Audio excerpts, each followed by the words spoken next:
let's be honest, because I had a slide for that, because I feel the same way, that humanity and productivity, particularly with AI, they stay in competition with each other. Would you agree? Okay. We need speed, we need performance, and we need efficiency. Why? Because those sorts of changes and investments cost money. Yep. Right. And at some point, we need to get our money back.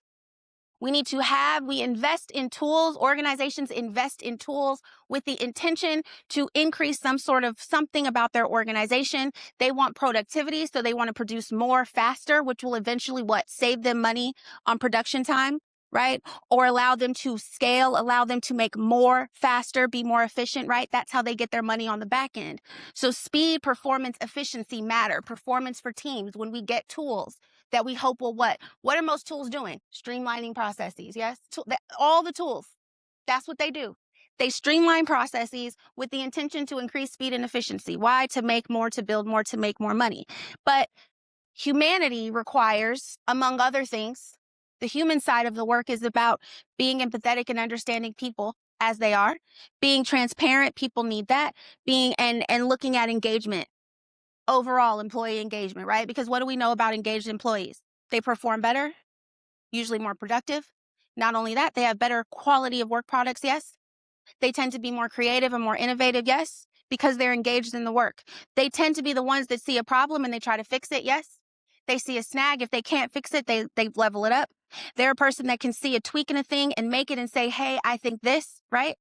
Disengaged employees do what? Because I've been one. Do you know what I did when I was a disengaged employee? Right before I resigned, I was also pregnant. So leave them alone. And they weren't. And they kept doing stuff. And what did I do eventually? I don't have an opinion on that. I'm a public speaker. I have opinions on everything. Okay.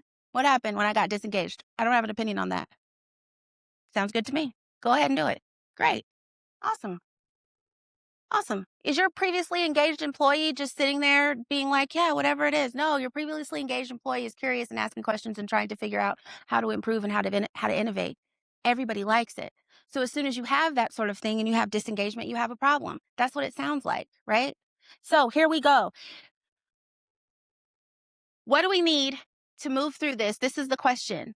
This is how we use this. This is the question that this framework is asking. What do our people need to move through this? Still able to grow, still able to contribute, and still here. Now, I will say that this is a decision point for an organization.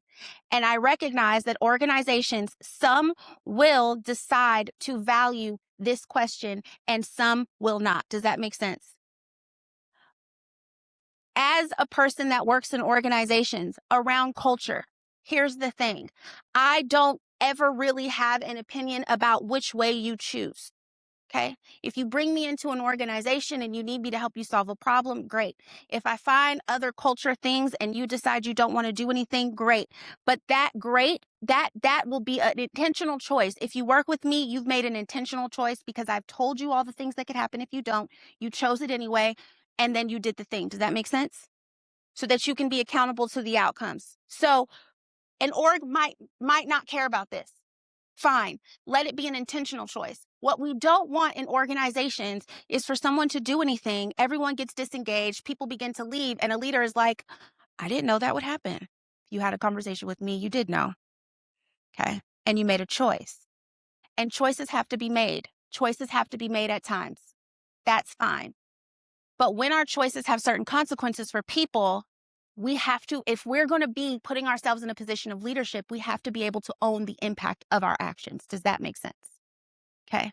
So again, you can take the framework back and an organization is going to make a choice. And as leaders, you're going to make a choice and that's fine, but it's got to be intentional. And if you're going to stand here and we're going to be in these seats as leaders, we have to be able to own our impact.